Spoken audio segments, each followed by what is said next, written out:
Give not that which is holy to the dogs, neither cast you your pearls before swine, lest they trample them under their feet, and turn again and rend you. Ask, and it shall be given you. Seek, and you shall find. Knock, and it shall be opened to you. And I say to you, okay, ask, seek, knock.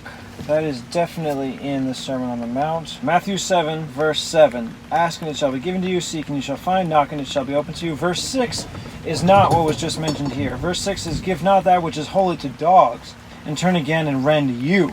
So I'll combine this verse in Matthew with that. I think that might be all of it. It's pretty close, so I'm going to combine them.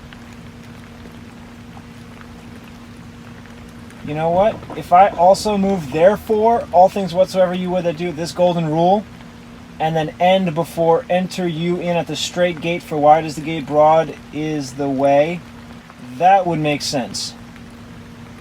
So yeah, I'll do that. I'll also take the golden rule from here and move this all over to Luke. Now, this portion of the Sermon on the Mount goes, neither cast you your pearls before swine, lest they trample them under their feet and turn again and rend you. Enter you in at the straight gate, for wide is the gate and broad is the way that leads to destruction. It doesn't really make sense for those two to be combined. Don't throw your pearls before swine, enter in at the straight gate. Talking about, well, what I see it as, don't waste your time if people aren't going to accept what you're saying. I mean, still speak to them, but eventually you're just going to have to stop if they're not hearing, if they're not receiving, to then say, enter you in at the straight gate. This is about us now keeping ourselves in the way. It seems like a really different topic, but there's a bunch of stuff being spoken of here. I'll just leave it. Where did I take out? Matthew 7 all the way to 12. I took out. Okay. Destruction, and many there be which go in thereat, because strait is the gate, and narrow is the way which leads to life, and few there be that find it. Beware of false prophets which come to you in sheep's clothing, but inwardly they are ravening wolves. You shall know them by their fruits. Do men gather grapes of thorns, or figs of thistles? The next set in the Sermon on the Plain that is similar to the Sermon on the Mount is beginning in Luke 6:43. For a good tree brings not forth corrupt fruit, neither does a corrupt tree bring forth good fruit. And other verses that are similar. Matthew 7:16. You shall know them by their fruits. Do men gather grapes of thorns or figs of thistles? Even so, every good tree brings forth good fruit, but a corrupt tree brings forth evil fruit. A good tree cannot bring forth evil fruit, on and on. So that's where I will begin to put these together. Alright, so it's kind of out of order. Luke begins by saying, he's like making the statement. It is like this: a good tree brings not forth corrupt fruit, neither does a corrupt tree bring forth good fruit. Then he makes the principal statement, every tree is known by its fruit. But in Matthew, it's different. 16 begins, you shall know them by their fruits. Do men gather grapes of thorns or figs of thistles? Actually, that might go first, before this. Then 17, even so every good tree brings forth good fruit, but a corrupt tree brings forth evil fruit. So he's saying it in the positive. Good trees bring forth good fruit, whereas Luke says a good tree brings not forth corrupt fruit. It's opposite. And then in 19, Matthew 7, it says, every tree that brings not forth good fruit is hewn down and cast into the fire. Then in verse 20, wherefore by their fruits you shall know them. This first verse of this section, though, Matthew 7:16, you shall know them by their fruits, is repeated in 20. Wherefore by their fruits you shall know them. It's like bracketing, bookending this statement. So I can have it twice, but I don't know if I can have it 3 times, because in Luke it says it a bit differently. Every tree is known by its own fruit. Maybe I can have it the way Matthew says it, the first bookend, and then the way Luke says it at the end, instead of, for by their fruits you shall know them. You shall know them by their fruits. Yeah, it's pretty much the exact same way. I could exchange that second one with, for every tree is known by its fruits. So I'm going to start with Matthew, and I'll just put the verses in Matthew until it becomes too similar to have them separate. But these first two verses, 16 and 17, I think are different enough to have them on their own. You shall know them by their fruits. Do men gather grapes of thorns or figs of thistles? Even so, every good. So this is what is happening. In 17, he's saying what trees do. Good trees do bring forth good fruit.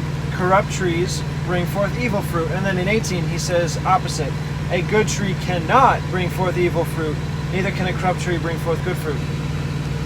So that second verse is more similar to what's said in Luke, which is a good tree brings not forth corrupt fruit, neither does a corrupt tree bring forth good fruit. And then it has the principal statement, every tree is known by its fruit. Oh, then it goes into what it said earlier in Matthew. For of thorns men do not gather figs, nor of bramble bushes gather they grapes. Oh, man. Well, I guess I'm going to have to pick then. I can still have the bracket statements. You shall know them by their fruits. And then maybe I can move the question down to where it is in Luke, because I like how he puts out the statements first, the rules, if you will. Good trees do not bring forth corrupt fruit. I could have both. The rules of what trees do, the rules about what trees don't do. Then I can have the summary statement, this second bracket, for every tree is known by its fruit, and then I can combine the two. Even though the verse is from earlier in Matthew, I can put it later like it has in Luke. For of thorns men do not gather figs, nor of brown bushes gather they grapes. It's worded just a bit differently. In Luke it's a statement. Of thorns men do not gather figs. Whereas in Matthew he's saying, do men gather grapes of thorns or figs of thistles? So, should I have it a question?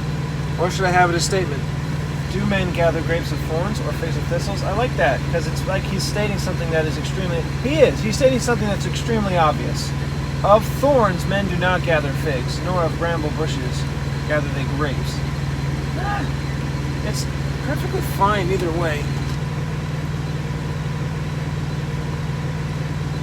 No, actually, I think I like it more the way it's written in Matthew, because he puts the rule forward, you shall know them by their fruits. Then he asks them the question to set up the rule. Do men gather grapes of figs or thistles? Even so, because you know that, every good tree brings forth good fruit, corrupt tree brings forth evil fruit. He goes into the opposite, a good tree cannot bring forth evil fruit, and then he has the bookend. So yeah, I'm going to have it in the order of Matthew, not in the order of Luke. So I'm going to take out, for of thorns men do not gather figs, nor of bramble bushes gather they grapes. And I will say that's a combination whenever it's mentioned in Matthew. So men do gather figs, or do men gather grapes of thorns or figs and thistles. So I'm just going to have to go word by word. Do men gather grapes? All those are both. And also of thorns. And really out of order according to Luke. But all those words are there. Nor of bramble bushes. So, or figs. The word or is not there. Matthew switches it. Grapes of thorns, figs of thistles. Whereas Luke has thorns and figs and bramble bushes, grapes. Thorns and figs in Luke. Matthew has thorns and grapes. Luke then has bramble bushes or thistles, as it said in Matthew, and grapes. Whereas Matthew has thistles and figs. Okay, we switch up the fruits. It doesn't matter though. All the words are there. Or is not there. Nor is there in Luke. Nor. Not or. They're very similar, but I'm not going to have them be the same. I'm not going to say it's in both. Or figs of, there's two ofs, yeah, so figs of thistles. Thistles is not there. It's bramble bushes in Luke, so I'm not going to say those are the same. You shall know them by their fruits. Do men gather grapes of thorns? That's all both. Figs of, and then thistles. A good man out of the good treasure of his heart brings forth that which is good. That's only in Luke. I'm going to continue with what's being written in Matthew, because he says the positive of what happens and then the negative, what doesn't happen. Even so, every good tree brings forth good fruit, but a corrupt tree brings forth evil fruit. Then he goes into the negative. 18. A good tree, Luke says, for a good tree. You know, it would make more sense if this verse in Luke came first, because it says, for a good tree brings not forth corrupt fruit, which links it to what is said before. Do men gather grapes of thorns or figs of thistles? And it would make sense to then say, for this is what happens, or this is not what happens, and then to follow with, even so, every good tree brings forth good fruit. But I would have to change these two verses around in Matthew, and I don't want to do that. So instead of doing that, I could just get rid of the word for in Luke, because saying a good tree brings not forth corrupt fruit is not caused by every good tree brings forth good fruit. It's just rules. It's not cause and effect. It's not from what would make more sense to say, do men gather grapes of thorns or figs of thistles?